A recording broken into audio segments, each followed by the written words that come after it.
Magandang buhay mga bata! Tara, samahan ninyo akong matuto kasama si Teacher Aika, your online teacher. Please don't forget to subscribe, like, share, and hit the notification bell for more videos. Thank you! Revised K-12 Curriculum, GMRC Grade 2, Quarter 1, Lesson 2, Day 4. Ang ating aralin ngayong araw ay tungkol sa pagpapahalaga sa sarili sa pamamagitan ng pagtupad sa mga alituntuning pangkalusugan at pangkaligtasan. Muli, ako si Teacher Aika, ang inyong online teacher. Let's start! Mga layunin. Una, nakapagsasanay na ang pangangalaga sa kalusugan, gabay ang pamilya ay mahalaga sa pagpapanatili ng malusog na isip at katawan upang masanay ng pagpapahalaga sa sarili. Pangalawa, na ipaliliwanag na ang pangangalaga sa kalusugan, gabay ang pamilya ay mahalaga sa pagpapanatili ng malusog na isip at katawan upang masanay ng pagpapahalaga sa sarili.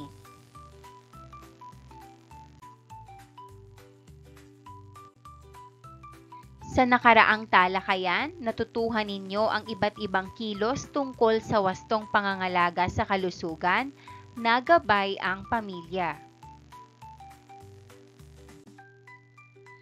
Sa pamamagitan ng pagkilos ng atras-abante, ako ay magbibigay ng mga sitwasyon na nagpapakita ng mabuti at masamang kilos ng pangangalaga sa kalusugan. Humakbang naman paatras kung ang sitwasyon ay nagpapakita ng hindi magandang kilos sa pangangalaga ng kalusugan. Narito ang mga halimbawa na maaaring gamitin ng guro. Mabuting kilos ng pangangalaga sa kalusugan. Pagtulog ng maaga, pagkain ng masusustansyang pagkain, pag-eehersisyo, palagi ang paglilinis ng katawan, pag-inom ng 8 hanggang 10 baso ng tubig. Masamang kilos ng pangangalaga sa kalusugan. Pag-inom ng soft drinks, paglalaan ng mahabang oras sa paggamit ng gadget, madalas pagkain ng mga matatamis, hindi pagtulog sa tamang oras, at hindi pagkonsulta sa doktor kapag may sakit.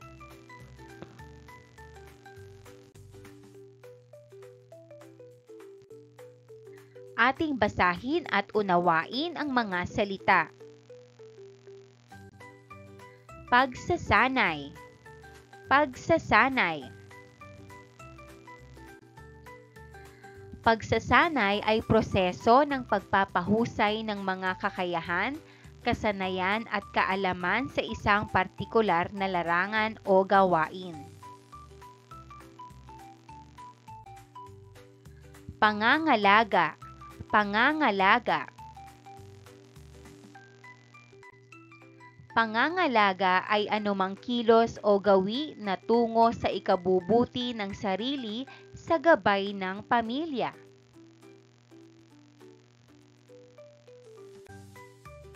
Pagpapahalaga. Pagpapahalaga.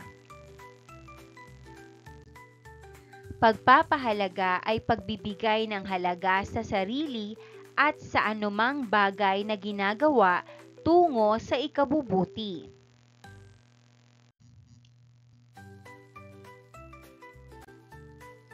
Basahin natin ang maikling tula. Pangangalaga sa sarili, katuwang ang pamilya. Isinulat ni Crisel B. Quemquem. Pangangalaga sa sarili, katuwang ang pamilya. Isinulat ni Crisel B. Quemquem. Ang pamilya'y gabay sa pag-aaruga, Sa kalusugan at kaligtasan, sila ang sandigan. Malusog na isip at katawan, ating hangad. Kaya't pangangalaga, dapat nating simulan. Sa pagsasanay ng pangangalaga sa kalusugan, sarili ay lubos na mapahahalagahan. Gabay ng pamilya ay hindi matatawaran upang malusog na isip at katawan ay makamtan. Kaya't magsimula na tayo ngayon. Pagsasanay sa pangangalaga, ating isabuhay. Mahalaga na ang pamilya'y ating katuwang. Sa kalusugan at kaligtasan, tayo'y magtulungan.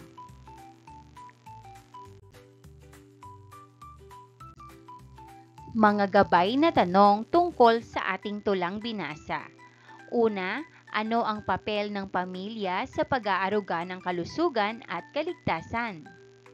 Sagot, ang pamilya ang tumutulong at gumagabay sa atin para mapanatiling malusog at ligtas ang ating katawan. Pangalawa, ano ang mga paraan ng pangangalaga sa kalusugan at kaligtasan na dapat nating simulan? Sagot, dapat tayong kumain ng masustansyang pagkain, matulog ng sapat, maghugas ng kamay at mag-ehersisyo araw-araw.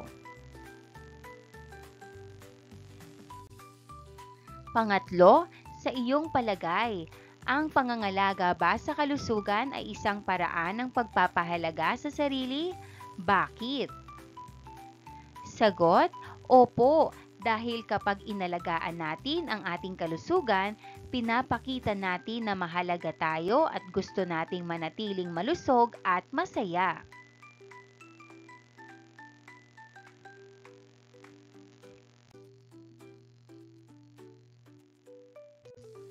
Panuto, gamit ang iyong mga nailistang masusustansyang pagkain at gawaing pisikal na iyong isinagawa mula Lunes hanggang Miyerkules ay kumpletuhin ang chart. Ibahagi ang kahalagahan ng ginawang chart sa klase.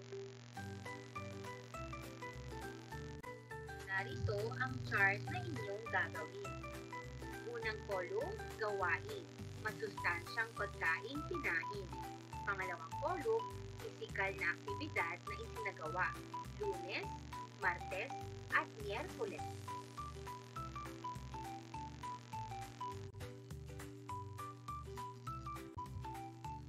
Pagbabahagi, sino-sino sa inyo ang nakakumpleto ng ating isinagawang chart? Kung ikaw ay bibigyan ng pagkakataong mamili ng kakainin ng inyong pamilya araw-araw, ano ang mga pagkain iyong ilalagay sa iyong plato? Sa inyong palagay, mabuti ba para sa inyo at sa inyong pamilya ang pagkain ng masustansyang pagkain at gawaing pisikal? Bakit?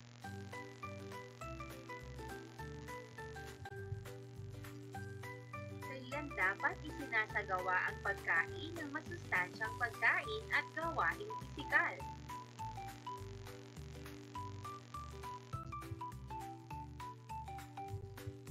Manuto, tulad nila Super 2, ay gumawa ka rin ng iyong sariling superhero.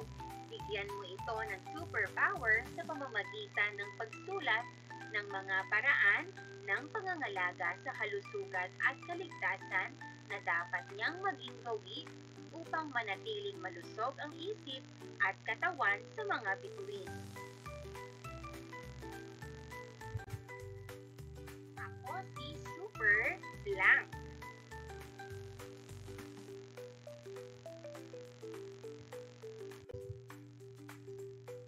Sagutin, kung ikaw ay mayroon ng taglay na mga superpowers, ibabahagi mo rin ba ito sa iyong pamilya? Bakit?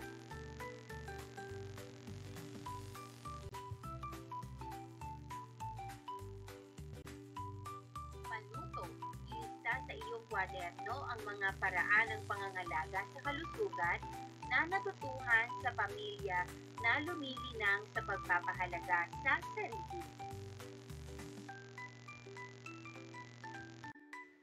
Maraming salamat sa panonood! Huwag kalimutang i-like at mag-subscribe para sa higit pang educational content. I-click ang bell icon para ma-update ka sa ating mga bagong video. Salamat!